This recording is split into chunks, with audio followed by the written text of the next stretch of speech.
My conscience won't let me go shoot my brother or some darker people or some poor hungry people in the mud for big powerful America and shoot them for what? They never called me nigga. And you want me to go somewhere and fight, but you won't even stand up for me here at home. See, we don't have our names, you know. I notice how proud you all are. Proud of your names. See, Chinese have names like Chang Chong, Lu Qian. Russians have names like Kosygin or Khrushchev. You have names like O'Connor or Grady or Kennedy. Africans have names like Lumumba and Nkrumah. And Jews got names like Weinstein and Goldberg. And Italians got names like Dundee and Benvenuti and Marciano. But we have names like Grady and Clay and Hawkins and Smith and Jones and Johnson, but we're black. When I heard this, I knew it was the truth. It's history. So when I heard of this, I just had to walk out of the church and Christianity because they never taught us our true knowledge. Then they told me how we were brainwashed in America. We see Jesus, he's white with blonde hair and blue eyes. We see the Lord's Supper, all white people. We see the angels in heaven, all white people. Even Tarzan, the king of the jungles in Africa, he was white. White House cigars, white swan soap, king white soap, white cloud tissue paper, white rain Harris, white tornado flow wax, white plus toothpaste. And everything was white. Santa Claus was white. And everything bad was black. The little ugly duckling was a black duck. And the black cat was the bad luck. And if I threaten you, I'm going to blackmail you. Let me put it to you this way. We are proud of being black and of our black heritage. But white America does not accept the concept that this is a multiracial society. It has never accepted the fact that there are black people, brown people, yellow people here alongside them. They've always looked upon America as being white. And hence all of its propaganda is directed at us to convince us that somehow or other we must become white before they will accept us. Find a place inside where there is joy, and the joy will burn out the pain. Have you been to court to establish the I didn't have to go to court to be called Murphy or Jones or Smith during slavery. The same slave master who owned us put his last name on us to denote that we were his property. If there is no struggle, there is no progress. And it's sick when you get a chance to get out of a rat-infested ghetto and you don't. Hey, man, don't you realize in order for us to make this thing work, man, we've got to get rid of the pimps and the pushers and the prostitutes.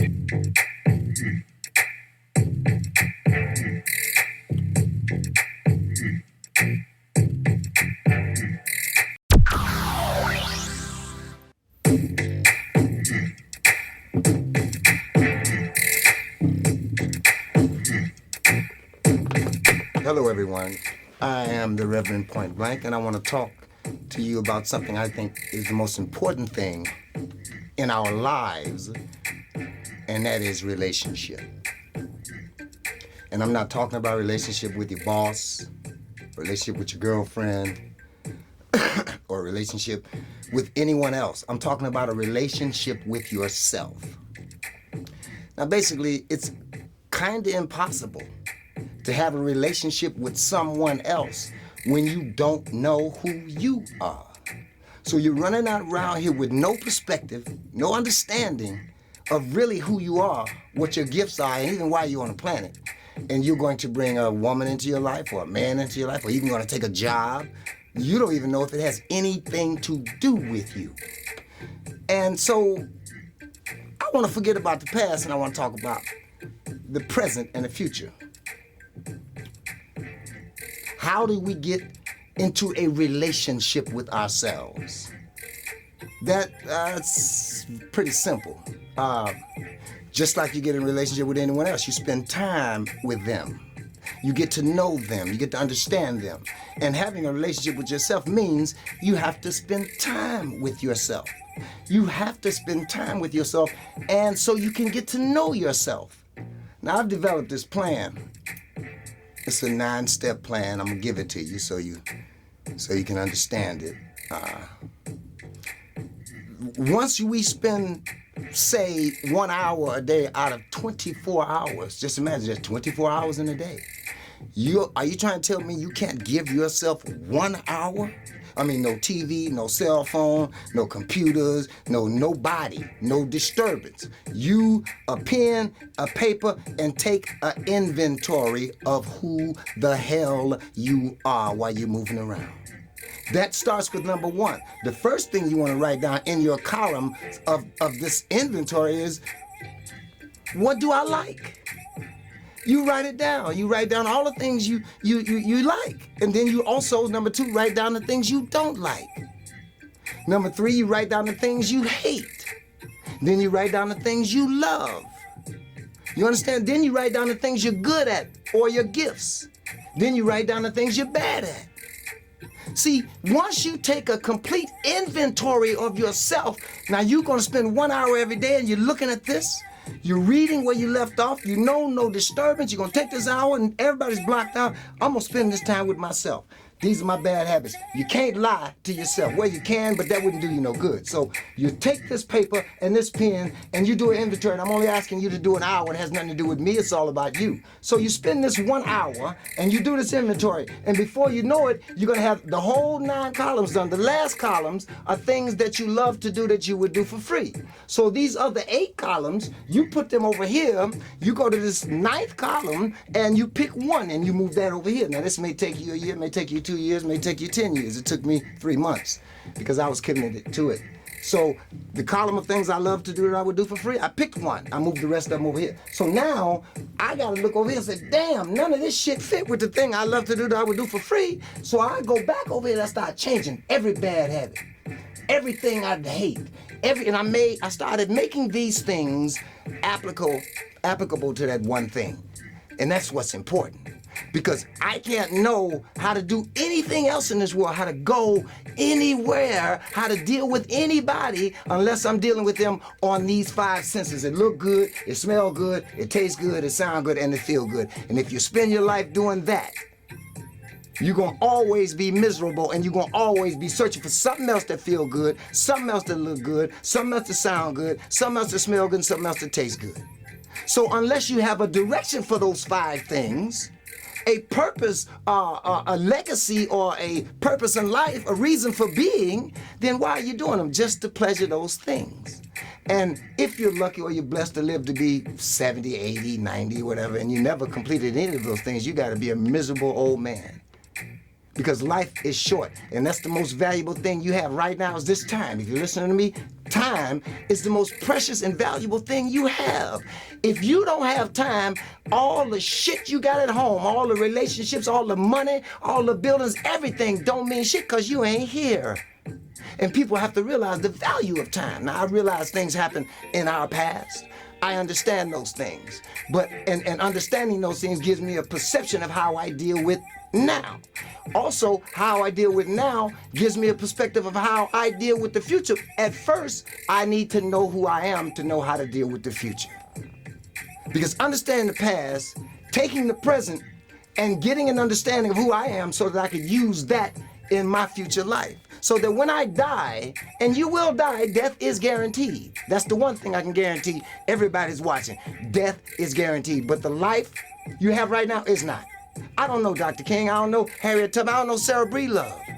I don't know Benjamin Banneker. I never met him in my life. Woodrow Wilson, none of them. But I know them because they yet live. They live for a purpose. They live for a reason. You can point at many of people and say, oh yeah, he did this. Oh yeah, he did that. What are you going to do? And that's the question. I'm asking you to ask yourself. What are you going to do? Because you're going to die. And what are people going to say about you? What have you done for this world? Martin Luther King said something. He said, if a man hadn't found something he is willing to die for, he's not fit to live. Now, I'm not going to go that far because you're going to have somebody's going to, clean the streets, and somebody's going to clean the toilets, and people are going to do these jobs, and a lot of them do these jobs because they have no other choice, they think. Because they haven't spent enough time. And many of these people they're gifted. They may be artists. They may be poets. They may be drawers. They may be scientists. They may be mathematicians. They may have some sickness that they call dementia or some other kind of PTSD. And to me, that's not a sickness. To me, it's a gift.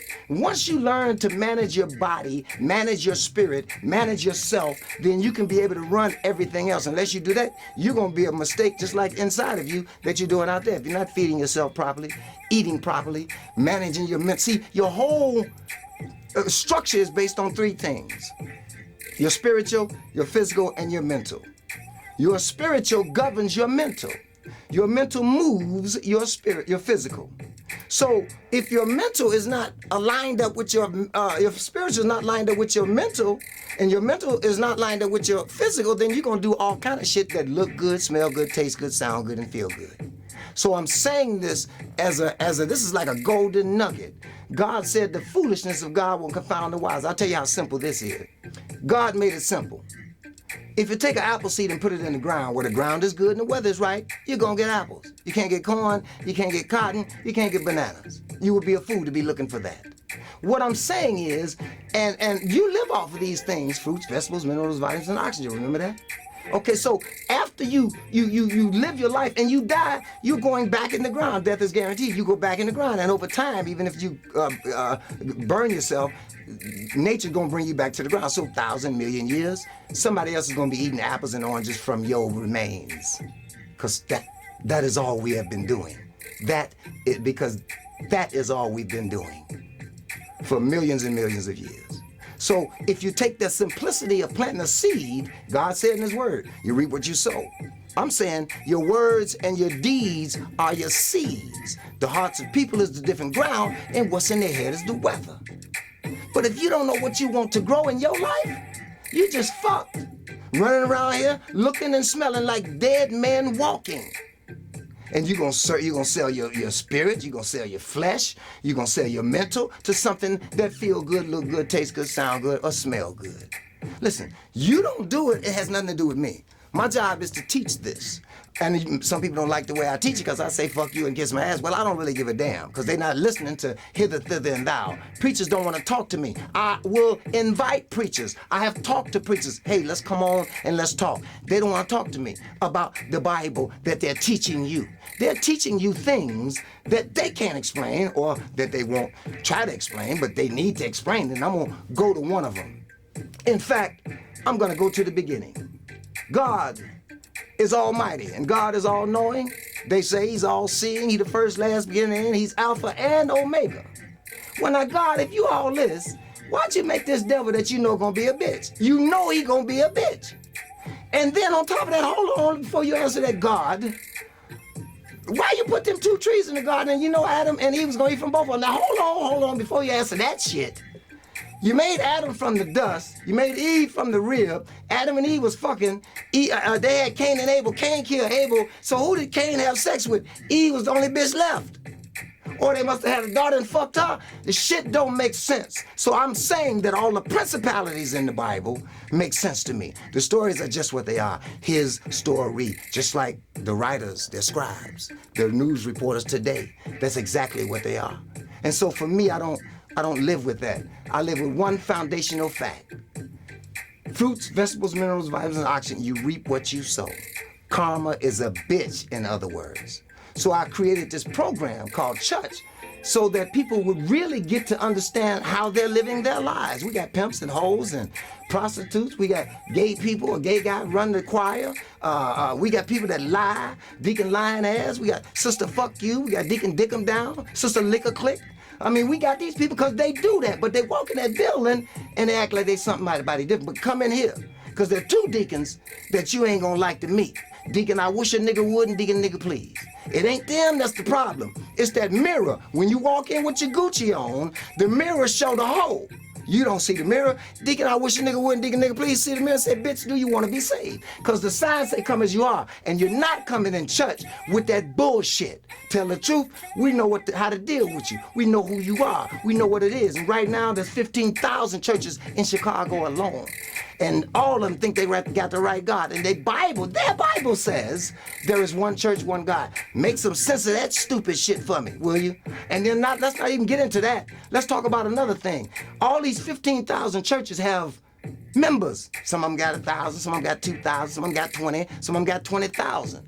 But here's the point. If you got 10,000 members or 10 members, you got plumbers, electricians, people that are carpenters, people with clothes, refrigerators, and stoves, and you got people that need that shit in your congregation, but they don't know each other.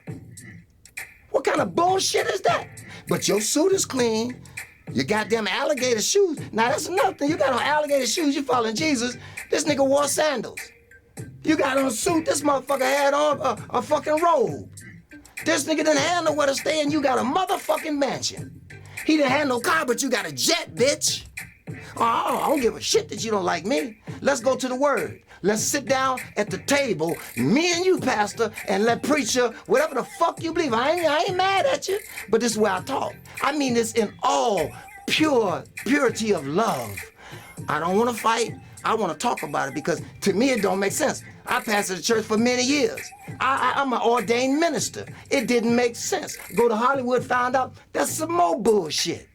Go overseas and find out, damn, I'm beginning to see what's real. It was bullshit over there too, but I could see through it because I grew up in the hood. And growing up in the hood, you gonna have to watch a nigga's spirit. You may not be thinking about it, but a nigga trying to con you, he walking up on you, and he saying something he trying to do something different, you gonna know it if you from the hood. So I'm saying I took that overseas. I speak several different languages now. That's because I know the spirit. I'm watching, oh, this nigga on some bullshit. I got a honey next to me. She'll tell me, and that's how you get down. You understand this? You know, I didn't even graduate high school. Shit. What am I gonna do in high school when I got $700-800 a day in my pocket back in the 70s? But I'm making more money than the teacher. Shit, I'm hustling. I'm 9 years old selling LPs, 8-track tapes up and down the streets, going to Jewtown. We got Metro Music. Me and my stepfather built all these record stores with him. I'm just along with him. All these record stores around the city.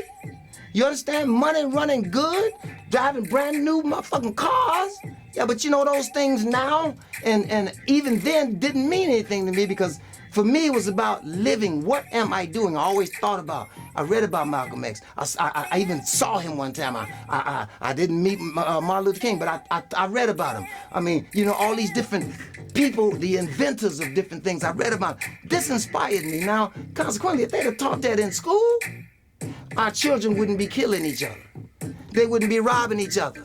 They would have a greater sense of self-worth, realizing that they are kings, where they came from. The problem is we were brainwashed by Willie Lynch and other factors. Willie Lynch, if you read that shit, say, look, let me pitch the black, light skin against the dark skin. Let me pitch the mama against the daddy. Let me pitch the son against the daughter. I mean, this is what this is going on. He said, I'm going to keep a nigga enslaved for 300-400 years, maybe thousands. And it's been over 400 years now. You celebrating Juneteenth.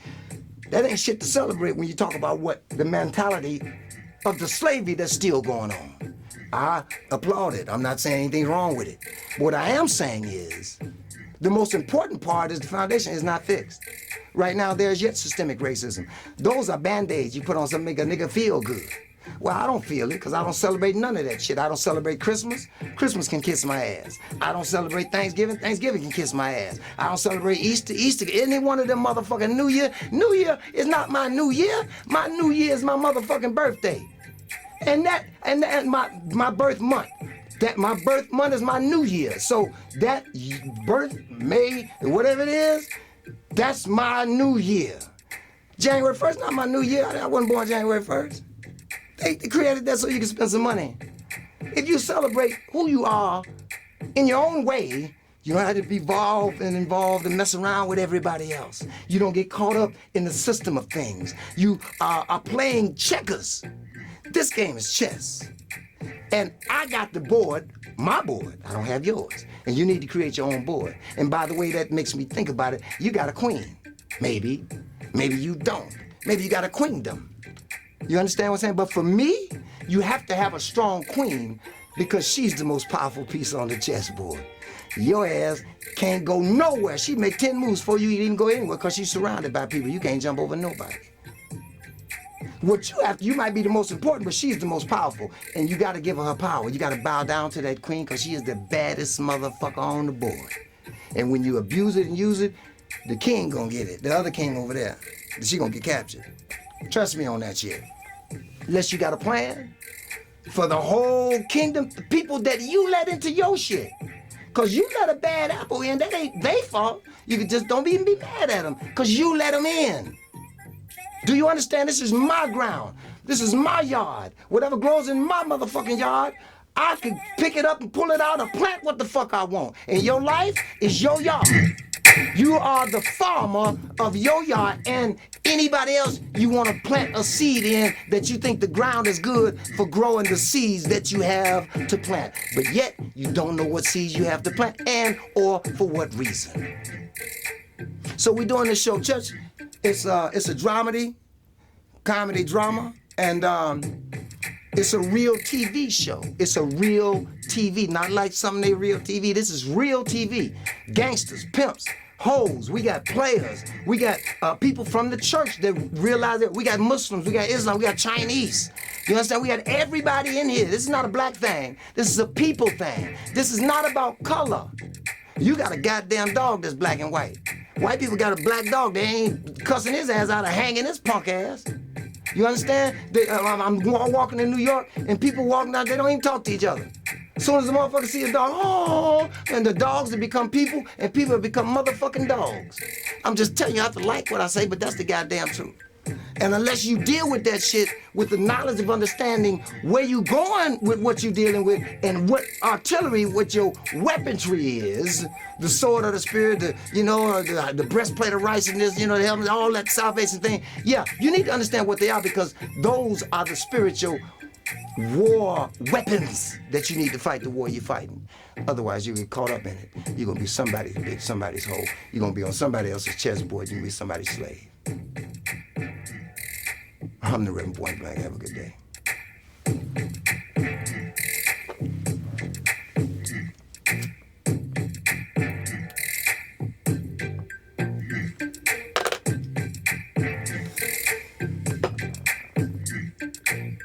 It's the destruction of most people. They're afraid to fail. They're afraid to try. They're afraid to lose. Fear will kill you. And then when they think they're winning, they get the money, they get the houses, they still ain't happy. They don't know who they are, they don't know where they're going, and they just living in a dream world. And then they die. They leave nothing for the world, nothing for the kids, nothing to leave why they was here.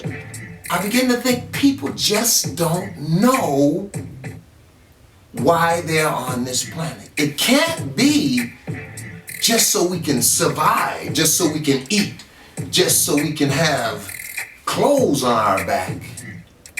It doesn't make sense. When I think about the great historians, those who have contributed something mighty to this country, and even now, even though they are dead, yet they are alive through their life. Like Dr. King, of course, Harriet Tubman, Sarah Breedlove, there are so many historians who we ourselves today stand on their backs and we don't give the respect to them, or do we give it to our families, our friends, our loved ones?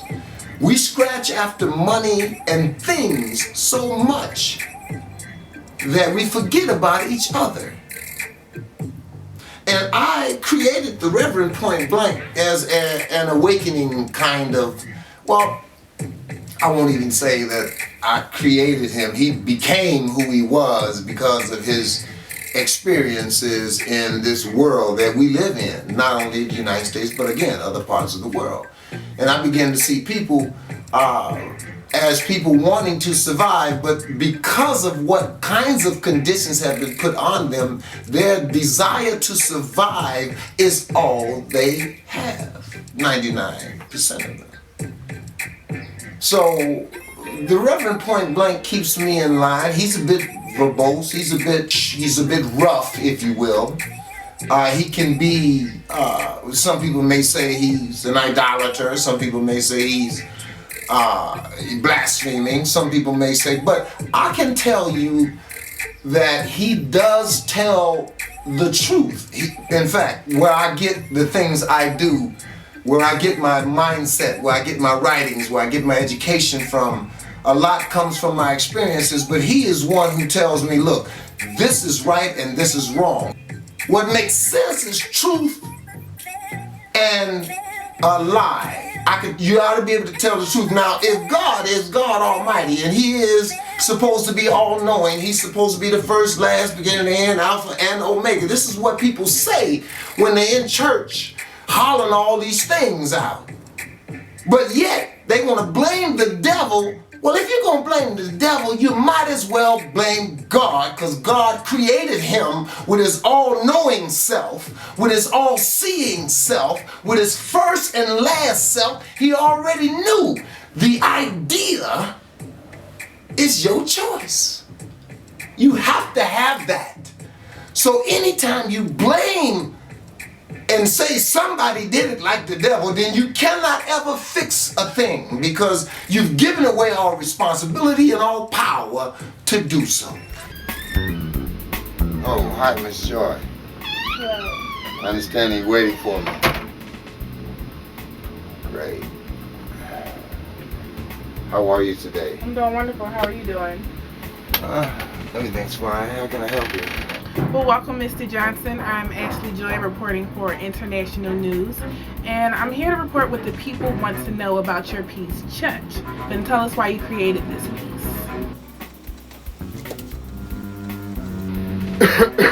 Well, seeing it firsthand, I thought that I should now give them a dose of what's really going on, not only outside the walls of the church, but inside as well. So that's kind of why I created it. So I noticed you held your service in a warehouse. Why is that? Well, you know, people are strange, and we tried to rent a building, a church building, but no one would rent us a building because the people that I have in my church are real people. My members smoke weed, my members do crack, my members drink 40 ounces, they have sex with other men's husbands. And because I told them that we allow these people to come in and do what they do, they automatically refuse me any kind of service. You can't come in my building and act like you're someone different.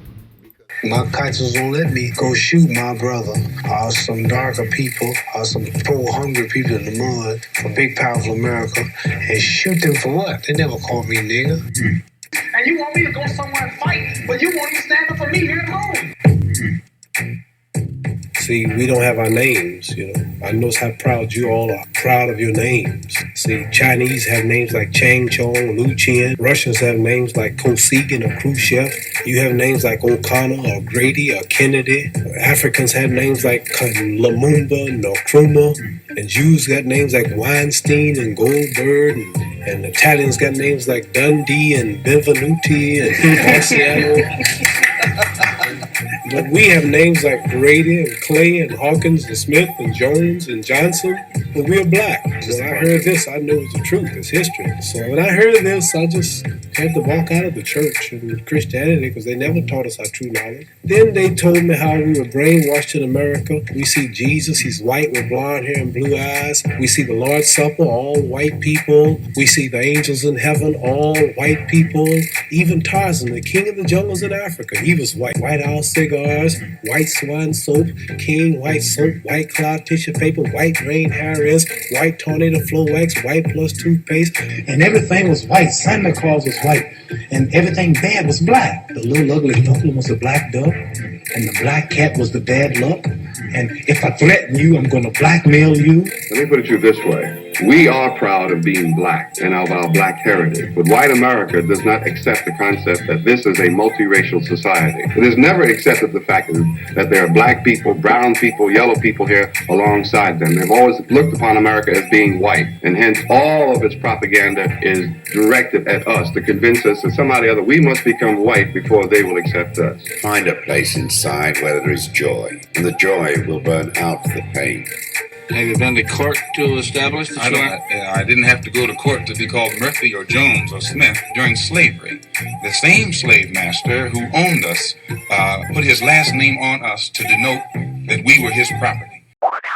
If there is no struggle, there is no progress. And it's sick when you get a chance to get out of a rat-infested ghetto and you don't. Hey, man, don't you realize in order for us to make this thing work, man, we've got to get rid of the pimps and the pushers and the prostitutes?